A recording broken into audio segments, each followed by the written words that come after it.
A primeira medida provisória que entrou em votação é a que cria a Autoridade Nacional de Proteção de Dados. É esse órgão que vai cuidar para que os dados pessoais dos brasileiros e os segredos comerciais e industriais sejam protegidos e só sejam usados em casos permitidos pela lei. Por exemplo, repassar para outras empresas informações como telefone, e-mail e endereço sem a permissão da pessoa não pode. Caso as regras da Lei Geral de Proteção de Dados não sejam cumpridas, é esse novo órgão que vai impor punições. Em caso de reincidência na violação da lei, essa empresa pode correr o risco de ter a sua atividade suspensa. É dessa maneira que nós poderemos fazer com que a lei não seja letra morta e que a lei seja respeitada. Isso é importante porque todo dia nós temos notícias de vazamento de dados. E essa prática tem que ser coibida. Vinculada à presidência da República, a Autoridade Nacional de Proteção de Dados será transformada em autarquia federal em 2 anos, para ter autonomia para agir. Essa autoridade, esse órgão supervisor, ele deve guardar autonomia. O debate está sintonizado com o que acontece no mundo inteiro. 120 países hoje possuem marco regulatório sobre esse tema. A partir de 2020 serão 134 países e desses, 80% possuem órgãos supervisores, reguladores com autonomia. Esse órgão será composto por nomes sabatinados pelo Senado Federal, que terão mandatos para que possam ter a autonomia necessária para que sua atividade aconteça adequadamente. E será o órgão vinculado à presidência da República porque atravessa a sua atividade os vários setores do governo. Havia acordo entre os partidos. Por isso, a medida provisória sobre a proteção de dados foi aprovada facilmente. Polêmica mesmo veio na medida provisória seguinte. Aqui estende o prazo para que agricultores façam a adesão ao Cadastro Ambiental Rural, CAR.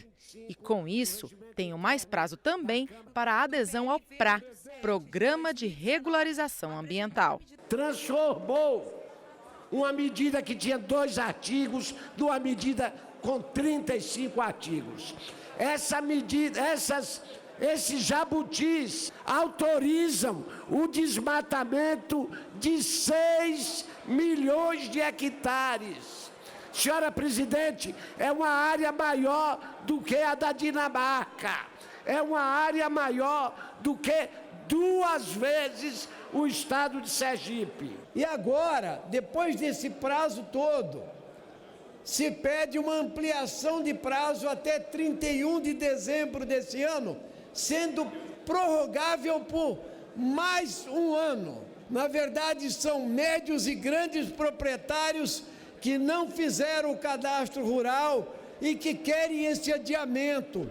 Nós estamos aqui para defender as nossas florestas. Matas e florestas, pessoal, os Campos Gerais, a Caatinga, os campos de altitude, o Pantanal e o Pampa, não são matas e florestas. E, portanto, não tem a obrigação de regenerar coisa alguma. Não tem anistia nenhuma nisto. O Código Florestal, ele traz segurança jurídica ao proprietário rural. No entanto, impôs-se alguns prazos estes que os estados teriam que disponibilizar ao produtor rural no tempo necessário para que ele pudesse fazer o seu cadastro ambiental rural, para que ele pudesse fazer o seu programa de regularização ambiental. Somente 9 estados brasileiros implementaram o programa de regularização ambiental. Como que o produtor rural vai fazer o programa se os estados não disponibilizam a ele o meio para ele fazer isso? As discordâncias empurraram a votação da medida provisória sobre o programa de regularização ambiental das propriedades rurais para esta quarta-feira. Esta e outras 2 MPs que estão na pauta de votações, a que foi editada para combater fraudes no INSS e a que prorroga gratificações de requisitados pela Advocacia Geral da União, precisam ser apreciadas esta semana, porque tem validade até 3 de junho, segunda-feira que vem.